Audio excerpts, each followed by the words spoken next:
Hello my dear students, welcome back to learn easily channel. ಈ ಒಂದು ವಿಡಿಯೋದಲ್ಲಿ ನಾವು let me not forget by Rabindranath Tagore ಈ ಒಂದು ಪದ್ಯದ ಕನ್ನಡದ ಲೈನ್ ಬೈ ಲೈನ್ ಎಕ್ಸ್ಪ್ಲನೇಷನನ್ನು ಡಿಸ್ಕಸ್ ಮಾಡೋಣ, ಹಾಗೆ ಸಮರಿಯನ್ನು ಡಿಸ್ಕಸ್ ಮಾಡೋಣ.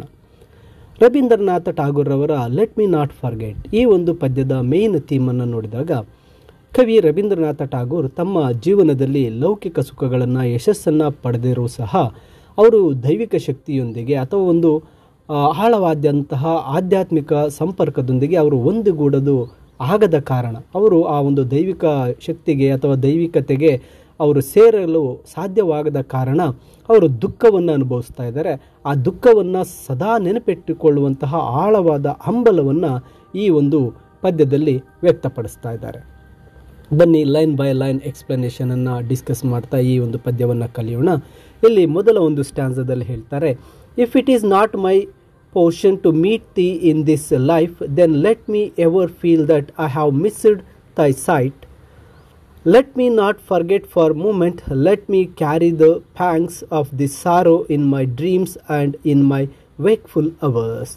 ನೋಡಿ, ಈ ಒಂದು ಮೊದಲ ಸ್ಟ್ಯಾನ್ಸದಲ್ಲಿ ಹೇಳ್ತಾ ಇದ್ದಾರೆ, ಈ ನನ್ನ ಜೀವನದಲ್ಲಿ ನಿನ್ನನ್ನು ಭೇಟಿಯಾಗುವ ಭಾಗ್ಯ ನನಗೆ ಇಲ್ಲದೇ ಇದ್ದರೆ ನಿನ್ನ ದರ್ಶನವನ್ನು ನಾನು ಕಳೆದುಕೊಂಡಿದ್ದೇನೆ ಎಂದು ನನಗೆ ಸದಾ ಅನಿಸಲಿ ಅಂತ ಹೇಳ್ತಾ ಇದ್ದಾರೆ. ಅಂದರೆ ಇಲ್ಲಿ ಕವಿ ದೈವಿಕ ಶಕ್ತಿಯನ್ನು ಅಥವಾ ಪ್ರೀತಿ ಪಾತ್ರನ ಭೇಟಿಯಾಗುವ ಆಳವಾದ ಒಂದು ಹಂಬಲವನ್ನು ವ್ಯಕ್ತಪಡಿಸ್ತಾ ಇದ್ದಾರೆ. ಈ ಭೇಟಿ ಸಾಧ್ಯವಾಗದೇ ಇದ್ದರೂ ಅದರ ಕೊರತೆಯನ್ನು ನಿರಂತರವಾಗಿ ಅನುಭವಿಸುವುದು ಮುಖ್ಯ ಎಂದು ಹೇಳ್ತಾ ಇದ್ದಾರೆ. ಇದು ಕೇವಲ ಭೌತಿಕ ಭೇಟಿಯಲ್ಲದೆ ಇದು ಒಂದು ರೀತಿಯ ಆಧ್ಯಾತ್ಮಿಕವಾದ ಸಂಪರ್ಕದ ಹಂಬಲವನ್ನು ಈ ಒಂದು ಸಾಲುಗಳು ಸೂಚಿಸ್ತಾ ಇದೆ. Let me not forget for a moment, let me carry the pangs of the sorrow in my dreams and my wakeful hours. ಇಲ್ಲಿ ಒಂದು ಕ್ಷಣವೂ ನಾನು ಇದನ್ನು ಮರೆಯದಿರಲಿ, ನಾನು ಮರೆಯಬಾರ್ದು. ಈ ದುಃಖದ ನೋವನ್ನು ನನ್ನ ಕನಸುಗಳಲ್ಲಿ ಮತ್ತು ನಾನು ಎಚ್ಚರವಾಗಿ ಇದ್ದಾಗಲೂ ಸಹ ನಾನು ಒತ್ತುಕೊಂಡು ಸಾಗಬೇಕು ಅಂತ ಹೇಳ್ತಾ ಇದ್ದಾರೆ. ಅಂದರೆ ಕಳೆದು ಹೋದ ಅವಕಾಶದ ದುಃಖವನ್ನು ಅಥವಾ ಸಂಪರ್ಕವಿಲ್ಲದ ನೋವನ್ನು ಸದಾ ಸ್ಮರಿಸುವ ಒಂದು ಮಹತ್ವದ ಬಗ್ಗೆ ಹೇಳ್ತಾ ಇದ್ದಾರೆ. ಈ ನೋವು ಕವಿಯನ್ನು ಸದಾ ಎಚ್ಚರವಾಗಿಸಿರುತ್ತೆ ಮತ್ತು ಆಳವಾದ ಆಧ್ಯಾತ್ಮಿಕ ಅಥವಾ ಭಾವನಾತ್ಮಕವಾದ ಹುಡುಕಾಟಕ್ಕೆ ಪ್ರೇರಣೆಯಾಗಿರುತ್ತೆ. ಮರೆವು ಆಧ್ಯಾತ್ಮಿಕ ಪ್ರಗತಿಗೆ ಅಡ್ಡಿಯಾಗಬಹುದು ಎಂಬುದು ಈ ಕವಿಯ ಆಶಯವಾಗಿರುತ್ತೆ. ನಂತರದ ಸಾಲುಗಳಲ್ಲಿ ರವೀಂದ್ರನಾಥ್ ಟಾಗೋರ್ ಹೇಳ್ತಾ ಇದ್ದಾರೆ, as my days pass in the crowded market of this world and my hands grow full with the daily profits, let me ever feel that I have gained nothing.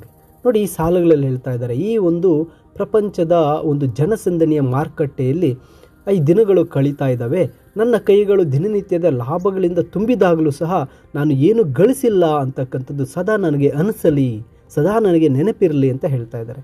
ಲೌಕಿಕ ಯಶಸ್ಸು, ಸಂಪತ್ತು, ದೈನಂದಿನ ಗಳಿಕೆಗಳು ನೈಜ ಆಧ್ಯಾತ್ಮಿಕ ಮೌಲ್ಯವನ್ನು ಹೊಂದಿಲ್ಲ ಅಂತ ಕವಿ ರವೀಂದ್ರನಾಥ ಟಾಗೋರ್ ಅವರು ಹೇಳ್ತಾ ಇದ್ದಾರೆ. ಭೌತಿಕ ಲಾಭಗಳು ಕ್ಷಣಿಕವಾಗಿದ್ದು ಆಳವಾದಂತಹ ಆಧ್ಯಾತ್ಮಿಕ ಅಥವಾ ನೈತಿಕ ಸಂಪಾದನೆಯ ಮುಂದೆ ಅವು ಶೂನ್ಯ ಎಂದು ಭಾವಿಸಬೇಕು ಅಂತಕ್ಕಂತಹ ಸಂದೇಶವನ್ನು ಇಲ್ಲಿ ಕವಿ ನೀಡ್ತಾ ಇದ್ದಾರೆ. ನಂತರ ಸಾಲುಗಳಲ್ಲಿ let me not forget for a moment, let me carry the pangs of the sorrow in my dreams and in my wakeful hours. ನೋಡಿ, ಈ ಒಂದು ಕ್ಷಣವು ನಾನು ಮರೆಯದಿರಲಿ, ನನಗೆ ಅದು ಮರ್ತೋಗಬಾರ್ದು, ನಾನು ನೆನಪಿನಲ್ಲಿ ಇಟ್ಕೋಬೇಕು. ಈ ದುಃಖದ ನೋವುಗಳನ್ನು ನನ್ನ ಕನಸಲ್ಲಿ ನಾನು ಎಚ್ಚರವಾಗಿದ್ದಾಗಲೂ ನಾನು ಒತ್ಕೊಂಡು ಹೋಗ್ತೇನೆ. ಲೌಕಿಕ ಸಂಪತ್ತಿನಿಂದ ಸಿಗದ ನೈಜ ತೃಪ್ತಿಯ ಕೊರತೆಯನ್ನು ಸದಾ ನೆನಪಿಟ್ಟುಕೊಳ್ಳುವ ಮಹತ್ವದ ಬಗ್ಗೆ ಮತ್ತೆ ಪುನರುಚ್ಚಾರಣೆ ಮಾಡಿ ಕವಿ ಹೇಳ್ತಾ ಇದ್ದಾರೆ. ಇಲ್ಲಿ ಕವಿಯನ್ನು ಆಧ್ಯಾತ್ಮಿಕ ಮಾರ್ಗದಲ್ಲಿ ದೃಢವಾಗಿರಲು ಈ ಸಾಲುಗಳು ಪ್ರೇರೇಪಿಸ್ತಾ ಇದೆ. ನಂತರ ಹೇಳ್ತಾರೆ, when I sit by the road side tired and panting, when I spread my bed low in the dust, let me ever feel that long journey is still before me. ನೋಡಿ, ಈ ಸಾಲುಗಳಲ್ಲಿ ಹೇಳ್ತಾ ಇರ್ತಕ್ಕಂಥದ್ದು, ನಾನು ದಾರಿಯ ಪಕ್ಕದಲ್ಲಿ ದಣಿದು ಉಸಿರುಗಟ್ಟಿ ಕುಳಿತಾಗ ಆ ಧೂಳಿನಲ್ಲಿ ನನ್ನ ಹಾಸಿಗೆಯನ್ನು ಹಾಸಿ ನನ್ನ ಮಲಗಲು ಪ್ರಯತ್ನಿಸಿದಾಗ ಈ ಸುದೀರ್ಘವಾದ ಪ್ರಯಾಣ ಇನ್ನೂ ಮುಂದಿದೆ ಅಂತಕ್ಕಂಥದ್ದು ಸದಾ ನನಗೆ ಅನಿಸಲಿ. ಅಂದರೆ ಈ ಸಾಲಿನ ಒಳ ಅರ್ಥ, ಜೀವನದ ಪ್ರಯಾಣದಲ್ಲಿ ಎದುರಾಗುವ ವಿಶ್ರಾಂತಿ ಅಥವಾ ಕೊನೆಯ ನಿಲುಗಡೆ ಎಂದು ತೋರುವಂತಹ ಸಂದರ್ಭಗಳಲ್ಲೂ ಸಹ ನಾನು ಇನ್ನೂ ಸಾಧಿಸಬೇಕಾದಷ್ಟು ಬಹಳಷ್ಟಿದೆ ಅಂತ ಕವಿ ಹೇಳ್ತಾ ಇದ್ದಾರೆ. ಇದು ಆಧ್ಯಾತ್ಮಿಕ ಅಥವಾ ವೈಯಕ್ತಿಕ ಬೆಳವಣಿಗೆಯ ಅಂತ್ಯ ಅಲ್ಲ ಅಂತಕ್ಕಂಥದ್ದು ಈ ಸಾಲುಗಳಲ್ಲಿ ಹೇಳ್ತಾ ಇದ್ದಾರೆ. ಇನ್ನು ನಂತರ ಸಾಲುಗಳನ್ನು ನೋಡಿದಾಗ, let me not forget a moment, let me carry the fangs of the sorrow in my dreams and in my wakeful hours. ನೋಡಿ, ಈ ಒಂದು ಕ್ಷಣ ನಾನು ಮರೆಯಬಾರದು, ಅದು ನನ್ನನ್ನು ಎಚ್ಚರವಾಗಿರಬೇಕು, ಹಗಲಲ್ಲೂ ನನ್ನ ಕನಸಲ್ಲೂ ಸಹ ಈ ಒಂದು ನೆನಪುಗಳು ನನಗೆ ಉಳಿಬೇಕು ಅಂತ ಹೇಳ್ತಾರೆ. ಜೀವನದ ಪ್ರಯಾಣದಲ್ಲಿ ಸಿಗುವ ಸಣ್ಣ ವಿರಾಮ ಅಂತಿಮ ಎಂದು ಭಾವಿಸದೆ ಇನ್ನೂ ತಲುಪಬೇಕಾಗಿರ್ತಕ್ಕಂಥ ಒಂದು ಗುರಿ ಇದೆ ಎಂಬ ಜ್ಞಾನ ನನಗೆ ಸದಾ ನೆನಪಿನಲ್ಲಿಡಬೇಕು ಅಂತಕ್ಕಂಥದ್ದನ್ನು ಕವಿ ಹೇಳ್ತಾರೆ. ಈ ನೆನಪು ಕವಿಯನ್ನು ನಿರಂತರವಾಗಿ ಮುಂದೆ ಸಾಗಲು ಪ್ರೇರೇಪಿಸುತ್ತೆ ಅಂತಕ್ಕಂಥದ್ದು ಈ ಸಾಲುಗಳಲ್ಲಿ. ನಂತರ ಸಾಲುಗಳಲ್ಲಿ ಕವಿಯವರು ಹೇಳ್ತಾ ಇದ್ದಾರೆ, when my rooms have been decked out and the flute sound and the laughter there is loud, let me ever feel that I have not invited the to my house. ನೋಡಿ, ಇದು ಕೊನೆ ಸ್ಟ್ಯಾನ್ಸಾ ಬರುತ್ತೆ.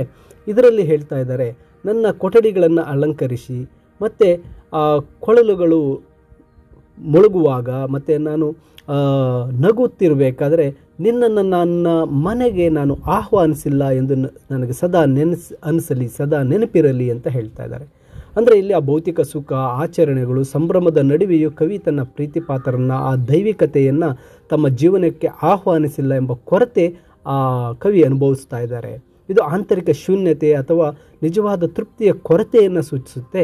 ಬಾಹ್ಯ ವೈಭವ, ಬಾಹ್ಯ ಆಚರಣೆಗಳು ಅಂತಕ್ಕಂಥವು ಆಂತರಿಕ ಸಂಪೂರ್ಣತೆಯನ್ನು ನೀಡುವುದಿಲ್ಲ ಅಂತಕ್ಕಂಥದ್ದು ಕವಿ ಸಾಲುಗಳಲ್ಲಿ ಹೇಳ್ತಾ ಮತ್ತೆ ಆ ಒಂದು ಸಾಲುಗಳನ್ನು ರಿಪೀಟ್ ಮಾಡ್ತಾ ಇದ್ದಾರೆ. Let me not forget for a moment, let me carry the fangs of the sorrow in my dreams and in my wakeful hours. ನೋಡಿ, ಇಂದು ಆ ಒಂದು ಕ್ಷಣವೂ ಸಹ ನಾನು ಮರೆಯಬಾರದು. ಆ ದುಃಖದ ನೋವು ನನ್ನ ಕನಸುಗಳಲ್ಲಿರಲಿ ಮತ್ತು ನಾನು ಎಚ್ಚರವಾಗಿದ್ದಾಗಲೂ ನಾನು ಅದನ್ನು ಹೊತ್ಕೊಂಡು ಹೋಗಬೇಕು. ಅಂದರೆ ಬಾಹ್ಯ ಆನಂದ, ಸಂಭ್ರಮದ ನಡುವೆ ಆಳವಾದ ಸಂಪರ್ಕ ಅಥವಾ ಒಂದು ಆಧ್ಯಾತ್ಮಿಕ ಉಪಸ್ಥಿತಿ ಇಲ್ಲ, ಅದು ಕೊರತೆ ಇದೆ ಅಂತಕ್ಕಂಥ ನೋವನ್ನು ನಾನು ಸದಾ ನೆನಪಿನಲ್ಲಿಡಬೇಕು. ಈ ನೋವು ಕವಿಯನ್ನು ಸದಾ ವಿನಮ್ರವನ್ನಾಗಿಸುತ್ತೆ ಮತ್ತು ನಿಜವಾದ ಸಂತೋಷಕ್ಕಾಗಿ ಹುಡುಕಾಟ ಮಾಡಲು ಪ್ರೇರೇಪಿಸುತ್ತೆ ಅಂತಕ್ಕಂಥದ್ದನ್ನು ಕವಿ ರವೀಂದ್ರನಾಥ ಠಾಗೂರ್ ಅವರು ಈ ಸಾಲಿನ ಮೂಲಕ ತಿಳಿಸ್ತಾ ಇದ್ದಾರೆ. ಅಂದರೆ ಈ ಒಂದು ಪದ್ಯದ ಮೂಲಕ ಕವಿ ತನ್ನ ಜೀವನದಲ್ಲಿ ಇರ್ತಕ್ಕಂಥ ಲೌಕಿಕ ಸುಖಗಳು, ಭೌತಿಕ ಸುಖಗಳು, ಯಶಸ್ಸು ಪಡೆದರೂ ಸಹ ದೈವಿಕ ಶಕ್ತಿಯನ್ನು ಮತ್ತು ಆಧ್ಯಾತ್ಮಿಕವನ್ನು ತಾನಿನ್ನೂ ಸೇರಿಕೊಂಡಿಲ್ಲ. ಅದಕ್ಕಾಗಿ ಈ ಒಂದು ದುಃಖವನ್ನು ನಾನು ಸದಾ ನೆನಪಿನಲ್ಲಿ ಇಟ್ಕೊಂಡಿರಬೇಕು. ಈ ನೋವು ಕವಿಗೆ ನಿರಂತರವಾದ ಪ್ರೇರಣೆಯಾಗಿ ಕಾರ್ಯನಿರ್ವಹಿಸ್ತಾ ಇದೆ. ಈ ಒಂದು ಭ್ರಮೆಗಳಿಂದ ದೂರ ಇರಲು ಮತ್ತು ನಿಜವಾದ ಒಂದು ಅಸ್ತಿತ್ವ ಕಡೆಗೆ ಸಾಗಲು ಈ ಒಂದು ನೆನಪುಗಳು ಸಹಾಯ ಮಾಡುತ್ತೆ ಅಂತಕ್ಕಂಥದ್ದು ಈ ಪದ್ಯದ ಮೂಲಕ ನಾವು ತಿಳಿದುಕೊಳ್ಬೇಕಾಗಿರುತ್ತೆ. ಮೈ ಡಿಯರ್ ಸ್ಟೂಡೆಂಟ್ಸ್, ಈ ಕನ್ನಡದ ಎಕ್ಸ್ಪ್ಲನೇಷನ್ನೊಂದಿಗೆ ಇಂಗ್ಲೀಷ್ ಸಮರಿಯ PDF ವಿಡಿಯೋದ ಡಿಸ್ಕ್ರಿಪ್ಷನ್ನಲ್ಲಿರುತ್ತೆ, ಡೌನ್ಲೋಡ್ ಮಾಡಿಕೊಳ್ಳಿ. ಹಾಗೆ ಹೆಚ್ಚಿನ ವಿಡಿಯೋಗಳಿಗೆ ತಪ್ಪದೇ ಲರ್ನ್ ಈಸಿಲಿ ಚಾನಲನ್ನು ಸಬ್ಸ್ಕ್ರೈಬ್ ಮಾಡಿ ಎಲ್ಲ ವಿಡಿಯೋಗಳನ್ನು ನೋಡಿ ಅಂತ ತಿಳಿಸುತ್ತಾ ಎಲ್ಲರಿಗೂ ಧನ್ಯವಾದಗಳು.